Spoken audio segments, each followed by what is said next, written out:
Teman-teman, kita sering mendengar istilah normal dalam pembicaraan sehari-hari. Normal. Orang disebut normal jika perilakunya sesuai dengan mayoritas.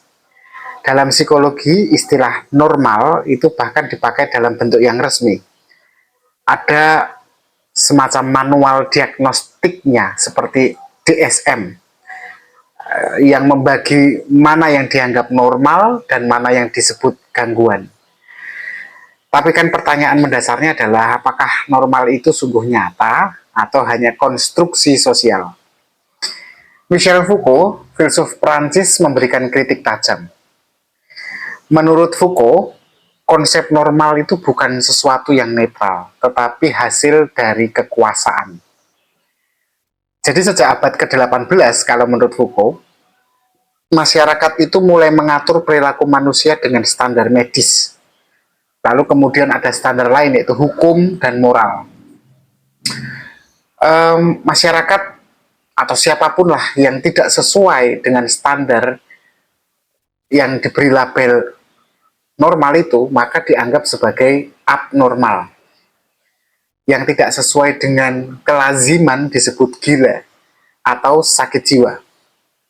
Nah, dengan cara ini, normalitas itu menjadi alat untuk mengendalikan manusia. Psikologi modern di sisi yang lain mencoba membuat kategori demi memudahkan terapi sebenarnya. DSM misalnya, itu satu metode untuk menyusun ratusan diagnosis agar dokter bisa mengenali pola gangguan dan memberi penanganan yang tepat. Namun, muncul kritik sebenarnya. Mana batas antara normal dan tidak normal? Karena itu seringkali kabur.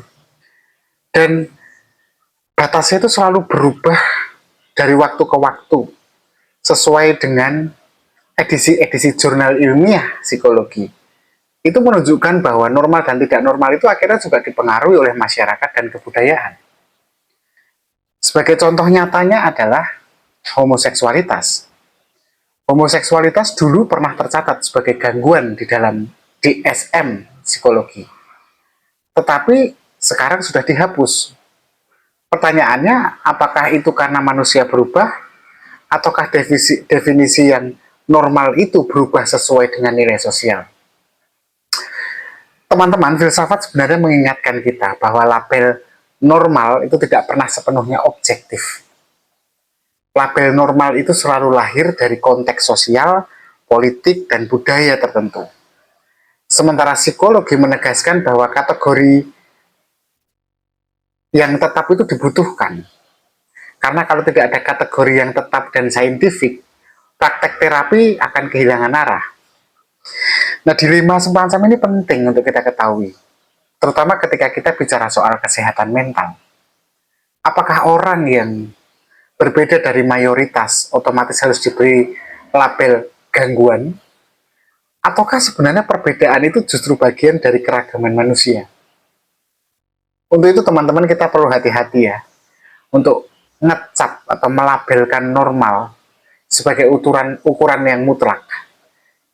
Kita harus sampai pada titik kesadaran bahwa normal dan tidak normal itu ternyata adalah hasil konvensi yang terus berubah-ubah, sehingga tidak tetap, sehingga tidak saintifik juga.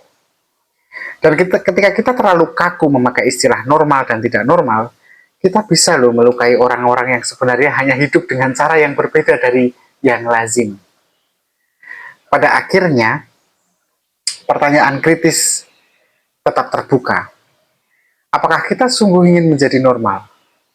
Atau lebih penting untuk menjadi manusia yang otentik? Meskipun itu berarti kita di luar definisi yang dipaksakan masyarakat. Terima kasih. Ini adalah seri terakhir dari Filsafat dan Psikologi. Tetaplah berpikir kritis.